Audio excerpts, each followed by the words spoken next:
तो इसमें ईवीएम में कौन सी जादू है भाई? ईवीएम खुलते ही आपको पता लगा कि जो रिजल्ट पब्लिक कुछ और सोच रही है, रिजल्ट सीधे बदल जा रहा है। और ये भी हो कि एकदम बैलेट पेपर से चुनाव होगा और नहीं तो ईवीएम से चुनाव नहीं होगा। कि चुनाव आयोग नहीं मानती है तो पॉलिटिकल हम लोग हैं ही, हम लोग फ्रंट पे लीड करेंगे, हम लोग निर्वाचन आयोग का भी घेराव करेंगे। आप इलेक्ट्रॉनिक सर्विलांस कर सकते हो, वो भी कर सकते हो।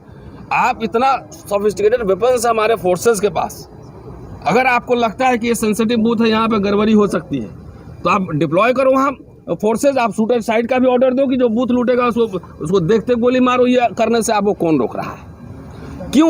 एक खास तरह के लोग ही, एक खास तरह की पार्टी ही, भाजपा एनडीए, यही लोग पहले ईवीएम का विरोध कर रहे थे, यही लोग कर रहे थे ना। नरसिम्हा और अडवाणी जी ने केस भी डाला और इन्होंने किताब भी लिखा, सुब्रमण्यम स्वामी ने केस डाला था, किताब भी लिखा। ये लोग विरोध कर रहे थे, आज ईवीएम के पक्ष में क्यों है? मैं मध्य प्रदेश चुनाव में था, मैं गया था 4 दिन के लिए, और आप बैलेट पेपर वाला आप देख लीजिए, 199 सीट पे ओपोजिशन लीड कर रहा था। तो इसमें ईवीएम में कौन सी जादू है भाई? ईवीएम खुलते ही आपको पता लगा कि जो रिजल्ट पब्लिक कुछ और सोच रही है, रिजल्ट सीधे बदल जा रहा है।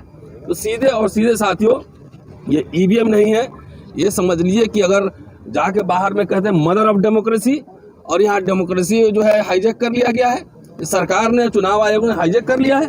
हम तो कोर्ट से भी आग्रह करेंगे इस संयुक्त मोर्चा की ओर से कि जो 19 लाख गायब ईवीएम का मसला है, वो मसला इस पर अविलंब इमीडिएट बहस हो। जब एक गोदिक पत्रकार के लिए जब 12 बजे रात में सुप्रीम कोर्ट खुल सकता है, तो इतने बड़ा सेंसिटिव मैटर पे, इतने बड़े मैटर पे ये कोर्ट में पेंडिंग क्यों है? इलेक्शन पिटीशन पिछले बार का पड़ा हुआ है, कई हमारे साथी डाल चुके हैं कोर्ट में, लेकिन उस पर सुनवाई क्यों नहीं हो रही? तो मैं ये कह रहा हूँ, प्राचा साहब को समर्थन करते कि हम सुप्रीम कोर्ट संविधान के हिसाब से अपना पक्ष रखे, इसमें पक्ष रखे। अभी हमारे सीजीआई जाते हैं तो डेमोक्रेसी की बात करते हैं, पूरे दुनिया भर में करते हैं। जब यहाँ की जनता आवाम कह रही है कि हमारा डेमोक्रेसी हाईजैक कर लिया गया है, मशीन में गड़बड़ है, तो सुप्रीम कोर्ट को भी इस पे संज्ञान लेना चाहिए और अविलंब इस पे डे टू डे बेसिस पे हेयरिंग होनी चाहिए। दूसरी बात, मैं जितने पॉलिटिकल पार्टी के लोग भी सुनेंगे इस प्रेस कॉन्फ्रेंस को, मैं आपसे भी आह्वान कर रहा हूँ कि आप अपने कार्यकर्ताओं को एक्टिवेट कीजिए और बोलिए कि जाकर इसमें मिस्ड कॉल मारे। सारे लीडर्स को, जितने जो ईवीएम का विरोध कर रहे हैं, सारे लीडर्स इसको डालें। और दूसरी बात है कि ये एक तरह से सिटीजन्स मूवमेंट, सिटीजन्स मूवमेंट, हम लोग किसी पार्टी को रिप्रेजेंट नहीं कर रहे हैं, लेकिन तब भी ये आग्रह करें कि जो अपोजिशन पार्टी जो ईवीएम के विरोध में है, वो इसके खिलाफ, वो भी तो सिटीजन है, वो भी वोटर है इस देश के, चाहे कितने भी बड़े नेता वोटर तो हैं ही, वो भी इसके खिलाफ आगाज करें। क्योंकि हम लोग को याद है 5 साल पहले जब राजेंद्र पाल गौतम साहब के हमने एक प्रेस कॉन्फ्रेंस इसी तरह से डेमो किया था, याद है आपको? बिल्कुल। और वो खुद राहुल गांधी ने अपने वॉल पर शेयर किया और 20 करोड़ लोगों ने देखा था।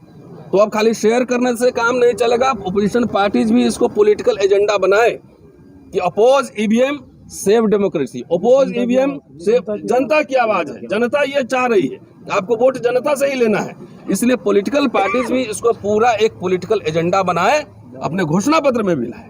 और ये भी हो कि एकदम बैलेट पेपर से चुनाव होगा और नहीं तो ईवीएम से चुनाव नहीं होगा। नहीं तो इसके बाद मैं ये कह रहा हूँ, पॉलिटिकल पार्टी को इलेक्शन लड़ना है, हमें आपको नहीं लड़ना, शायद आपको लड़ना पड़ सकता है। पॉलिटिकल पार्टी को इलेक्शन लड़ना है। 24 में अगर ईवीएम की सरकार आ गई तो पता नहीं कि प्रेसिडेंशियल फॉर्म होगा कि कौन सा फॉर्म गवर्नमेंट का होगा, नया संविधान सभा बन जाएगा, संविधान सभा बनेगा और सारा इलेक्शन सब खत्म हो जाएगा, तो आप फिर चुनाव भी नहीं लड़ पाएंगे। इसलिए ये अपोजिशन पॉलिटिकल पार्टीज को ये चेतावनी भी है कि अपने फ्यूचर के लिए, अपने पॉलिटिकल फ्यूचर के लिए भी ये एक तरह का अखिल भारतीय मूवमेंट है। आज आपके सामने भानु प्रताप जी ने जिन राज्यों, 13 राज्यों का नाम दिया, धीरे धीरे ये संख्या बढ़ेगी ही। ये अखिल भारतीय स्वरूप ऑलरेडी ये ले चुका है। इसलिए हम लोग जो ताकत लगा रहे हैं अपने मिनिमम रिसोर्सेज के हिसाब से, उस तरह से पॉलिटिकल पार्टीज भी इसमें अपनी ताकत लगाए। और पूरा लोहिया के बाद से फिर मैं ख़त्म करता हूँ कि चुनाव आयोग नहीं मानती है तो पॉलिटिकल हम लोग हैं ही, हम लोग फ्रंट पे लीड करेंगे। आइए दिल्ली में एक बड़ा प्रदर्शन हो, चुनाव आयोग में प्रदर्शन हो, लाखों लोग इकट्ठा हो, और ये संविधान के हिसाब से, संविधान जो राइट देता है हमें एकदम संविधान के हिसाब से हम लोग निर्वाचन आयोग का भी घेराव करेंगे। इसमें पूरी देश की जनता से अपील है कि डू और डाई, ये नारा 1942 में गांधी ने लगाया था कि करो या मरो, उसी तरह से डू और डाई है। नहीं तो पता लगा ये कैसे हो, कहाँ से कॉन्फिडेंस आ रहा है कि अब की बार 400 पार? कहाँ से, कौन सा ऐसा आपने काम किया है? किसान सड़क पे है, छात्र शिक्षक सड़क पे है, मजदूर सड़क पे है, पहलवान सड़क पे है, तमाम लोग सड़क पे है। ये कॉन्फिडेंस कहाँ से आ रहा है? फौजी भी सड़क पे है, ड्राइवर सड़क पे है, सब लोग सड़क पे है।